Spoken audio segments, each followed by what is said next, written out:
With us now is Randy Nelson. I got a chance to meet Randy when we both took stand-up university classes, and I learned how to be a stand-up comic, though he's been doing it and doing it very well for quite a while. Welcome to the show. Thank you. Thank you.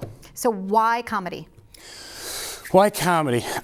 I've been a vitamin salesman for about 20 years, and I used to do my impressions to break the ice with my buyers.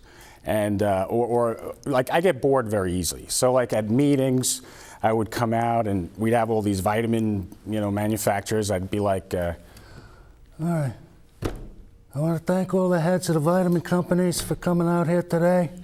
From Solgar, we have Bonnie Bonini, and from Garden of Life, and I just always started doing that kind of stuff, and actually. To get the interest of the buyers, sometimes you have to do something different.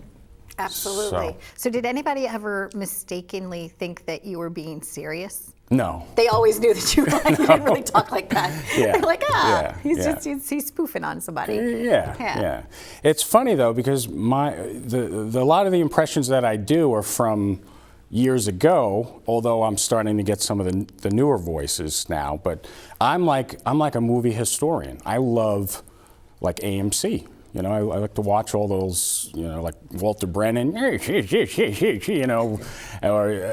Katharine Hepburn movie, Nolan, and I would really like to bring some of those stars back at some of my shows for the people that get it. The young people, they may not get Katharine Hepburn.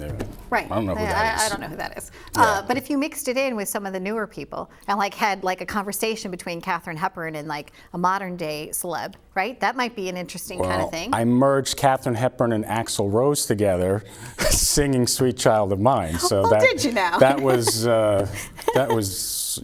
interesting. Yeah. And now, my favorite is Jack Nicholson. I brought my Jack Nicholson glasses. I see. Donna. Yes, Jack. Want to get this camera out of my face right now? Sorry about that, sir. All right. I'm late for a Laker game. Have you ever done an impression of somebody to somebody? Have you ever done that? I started doing my father, because my father's very cynical. He's like an Archie Bunker type.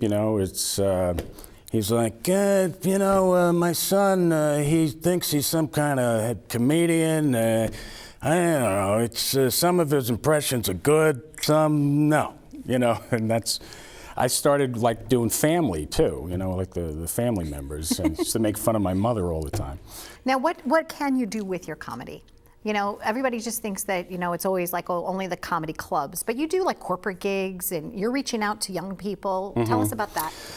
Well, comedy clubs is one place to perform. You have American Legions, you have weddings. Why not a wedding? Retirement dinners are good. Really, if you have a clean act, you could work anywhere. And that's the key, isn't it? What's the term, blue? You don't want to work blue. You don't want to work blue. If you're doing a nightclub stuff, you can do a little of that because the audience sort of wants it. But I don't put too much of that in my show. I try to keep it clean, like Nicholson doing nursery rhymes. Hickory dickory dock, the mouse ran up the clock. The mouse got away from the cat that day. It's clean. That's what I like to. Fun. Good wholesome fun. Yeah. And in terms of when you do a corporate event or something like that, do you still have a survival job yet? Are you still doing the pharmaceutical thing? I'm still out there selling vitamins, like a traveling Willy Loman. Gotcha. I'm knocking on people's doors and having them go, no, not right now. And they close the door. And, so that's my main thing.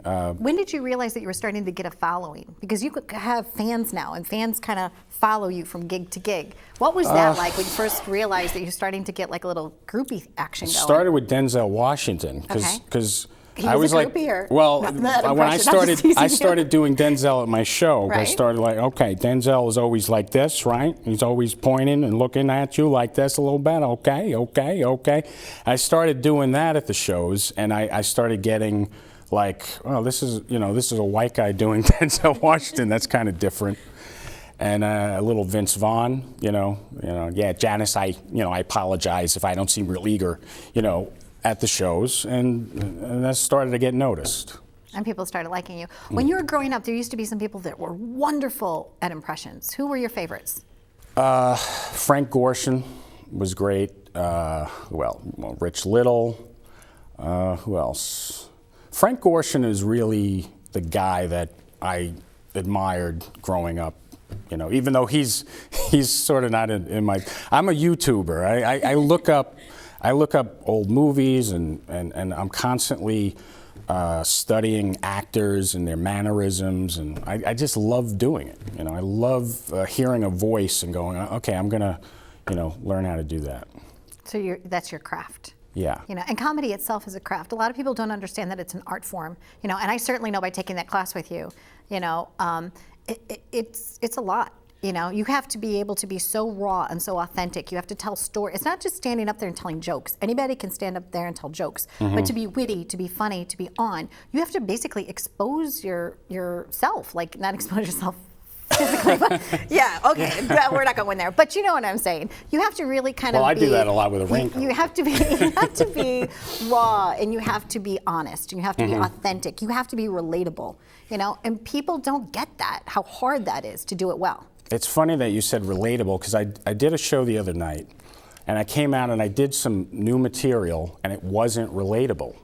So I always have it in my mind. I always say, is what I'm doing hacky? Has it been done too much? But it's funny, but when you do stuff that people relate to, it doesn't matter. It just, if they laugh, then you did your job. And laughter's the best thing ever. Yeah.